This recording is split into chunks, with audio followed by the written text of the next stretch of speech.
imagery. We all know that it requires a good foundation. No reasonable builder will want to build a house without excavating the ground and, of course, making sure that the foundation is solidly laid. So God is our foundation, and on him we are laid as what? As Christians. And here, Paul is saying that let nothing move you after you have been properly laid. So many things do move people. If I may ask you, what are possible factors that can move people away from God? I know you will give me good answers, starting from what? Sin, which is the bedrock of everything. And when we cannot look at pride, pride can make one to fall away. And what again? Now let me give us opportunity to please identify some things that can easily move Christians away from Christ. Peer pressure. Job opportunities where people find out that, oh, this is a good job. I have job and I don't need to go to church. I don't need to pray. I don't need to do anything. You see, some people, once they are in their comfort zone, they ignore God. Thank you for that also. The pleasure of this world. The pleasure of this world. I'm still calling on our mothers downstairs. Please join us up here. God bless you. Pleasure of this world. Yes, Daddy, sir. Daddy has mentioned wealth. Wealth. And you all remember that I gave this illustration of a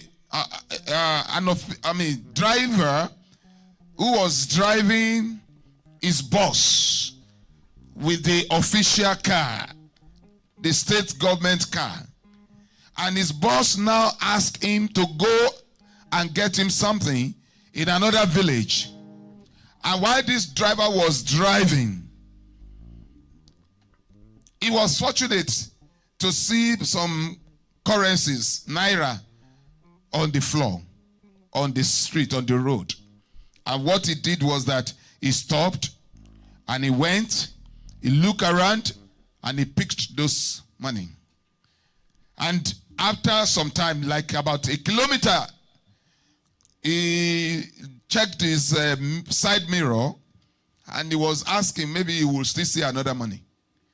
And true, his eyes saw something that looked like money, but that was no money. This time around, he did not park near where the supposed said or whatever he thought he saw. He didn't park very close to that place. He parked far away. And he abandoned the car with the car key inside it. The engine was running. And this man ran to follow the money that he thought it was money. But before he would return to where he parked the car, those who needed the car, they already took the car away. So wealth can be so tempting because you will never be satisfied.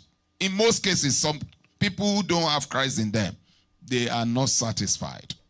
So the next thing you see them doing is that they want more. And in the process of that, they move away from Christ. They move away from God. We have a lot of people in the Bible that did that. So what other things? Let me come to this side. What are the factors you know that can easily move people away from Christ? Okay, when prayers are delayed, don't let us say unanswered. So when it is delayed, some people are not that patient enough. They become impatient with God. Yes, is that giving us one? Doubt. When people are doubting God And of course, we all remember what the scriptures reveal to us regarding doubt. You know, when you doubt, you are not likely to have what you want to have. So we must be careful as Christians. And this is what the Bible is revealing to us in the book of 1 Corinthians. I'm still calling our mothers downstairs. I believe you can hear me. So 1 Corinthians chapter 15, verse 58. Paul requires that we as brothers and sisters, workers in the house of the Lord, let nothing move us. Always give yourself. And that is another statement. It says, always give yourselves. Give yourselves fully. It did not say halfway. The Bible reveals, says fully. Give yourself fully. Give yourself fully to what? To the work. Look at it in your script, in your Bible. Say, give yourself fully as workers in the house of God. We are to give ourselves fully to the work of God, because you know that your labor in the Lord is not what? Is not in vain. So this is where I'm going to end this year's workers meeting. Let us give ourselves fully to the work of God. And we know the work of God. The work of God is that we... How do we describe the work of God? How do we describe the work of God? Báwo la ṣe lè ṣàlàyé iṣẹ́ Ọlọ́run? Ó ní kí a fi ara wa fún iṣẹ́ Ọlọ́run. It says, give yourself fully to the work of the Lord. So how do we describe it? I need someone to help me describe the work of God. Is it like coming to church, doing the what and what? So Daddy is saying spreading the good news. That's one, which is very key. Spreading the good news. What again? How do we do the work of God?